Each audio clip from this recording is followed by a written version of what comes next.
இன்னைக்கு ஒரு கதை கேட்கலாமா ஃப்ரெண்ட்ஸ்? மினின்னு ஒரு சிட்டுக்குருவி ஒன்று இருந்துச்சான். அந்த சிட்டுக்குருவிக்கு பறக்கிறதுனா ரொம்ப பயமா. பறக்க ட்ரை பண்ணி பார்க்குமா, பயந்துட்டு திரும்பியும் வந்துடுமா. டெய்லி அது மாதிரி ட்ரை பண்ணி பார்க்குமா, பயந்துக்கிட்டு திரும்பியும் வந்துடுமா. அப்போ ஒரு நாள் வயசான பறவையை ஒன்று பார்த்துச்சான். இந்த வயசான பறவை கேட்டுச்சான், ஏன் நீ பறக்க மாட்டேங்கிற? அப்போ அந்த சிட்டுக்குருவி சொல்லிச்சான், எனக்கு ரொம்ப பயமாக இருக்குது. அப்போ அந்த வயசான பறவை சொல்லிச்சான், நாங்கள் எல்லாரும் வானத்தை போய் தொட்டு பார்த்துட்டு வந்துட்டோம், நீயும் வானத்தை போய் தொட்டு பார்த்துட்டு வரியா?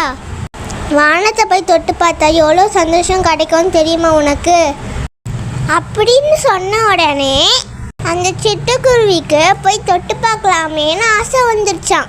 கொஞ்சம் கொஞ்சமாக ட்ரை பண்ணி மேலே பறந்துருச்சான்.